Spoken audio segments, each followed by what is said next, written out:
Hi, Raquel Lowe, soulologist. What would you like to be different? What would you like to be different?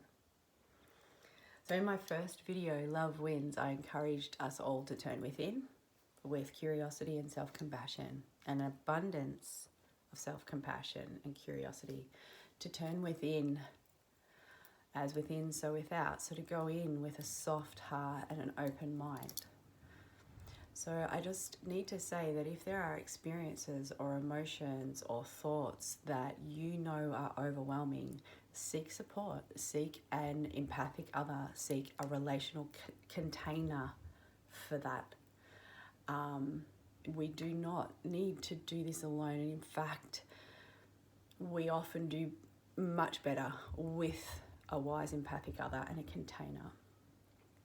Okay, especially if we've experienced trauma and neglect. And trauma, that word, and neglect, I'll talk about in future videos, okay? And though, if we introspect with absolute curiosity and absolute self-compassion, there's a lot that we can do on our own, all right? So self-compassion in a practical way, because there's a lot on self-compassion and there's a lot of information, but in a practical way, just one tip for now. How do I actually have self-compassion? There's something that I know to be true after all the years of working with people. I know it to be true. I know it from the professional literature and I know it from the personal experience.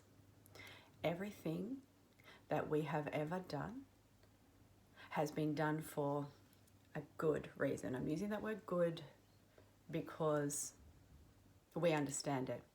So everything, I'll say this again, that we have ever done, thought, felt, sensed, acted upon, we have done for a survival-based reason. It has been inherently intelligent and it has protected and saved us and gotten us right here, right now. Everything, everything, everything, everything. So if you can suspend your disbelief, or if you already know that that's true, if it feels like it's true, every time you sit to pause and go inwards, you have that. And you go, okay, this happened, I did this, I thought this, I felt this. Apparently I've done it for a very intelligent reason. Doesn't mean, and we'll talk about all of this, it doesn't mean that we're going to eventually keep doing some of the things or thinking some of the things, but at that age or that point in time, for a survival-based reason, it was really, really, really necessary. So you can have self-compassion no matter what, no matter what. And if it's hard for you, remember what I'm saying and you can hold on to that for now. And you can go, well, apparently Raquel says, all right? So with that presupposition as your container, you can be lovingly curious at all times. So when I meet with someone for the first time in a professional way, if I met with a client, I would ask three questions. Sometimes more would come out, but always, always, always three questions. And the first question was, what is your reason for coming here? And I'd say, and I say this to you now, what's your reason for coming to this video, coming to this channel, coming to self-inquiry, coming to healing, coming to any sort of practice that helps you meet yourself, right? Or release things or grow. What is your reason right now, today? And you can ask this all the time. And let it be part of your contemplation for today or for the next moments or for the next week or for the next year, right? And I always say it's a two-part question. So what's your reason for coming now? And then tell yourself, what are all of the things that have led up to this why now? Okay, because we don't exist in isolation, there's no separation, and everything has led us to this particular moment. Okay, so you can think about all of those things as well. You can journal them, you can write them down, you can just let them percolate, you can talk to someone else about them. All right, because we're being curious, we're going deeper, we're allowing this self-love and this self-compassion to help us journey further into the heart, further into our soul, further into our minds.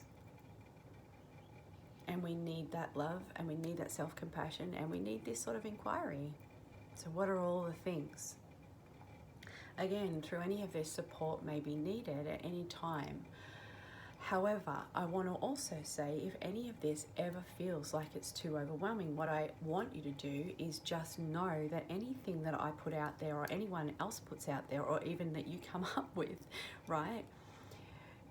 Experiment with yourself. If your intuition, if your body, if your senses, if something tells you, oh, that's enough, then pause.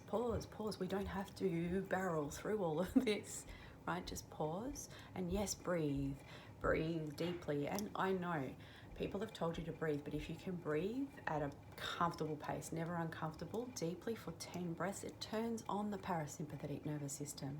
It just does. It tells the body she's not overwhelmed, they're not overwhelmed. And it starts to calm you down. The other thing you can do is engage in a mindful activity. Okay, mindfulness, that's a whole thing too. But for the purposes of this, right, a mindful activity is anything that requires concentration but interrupts overwhelming thinking. So art, music, anything, drawing, colouring, painting, playing music, sport. For some people, gardening. For some people, ironing, because it's like, oh, I've got to straighten this out and do this. Find your thing. You've already got some.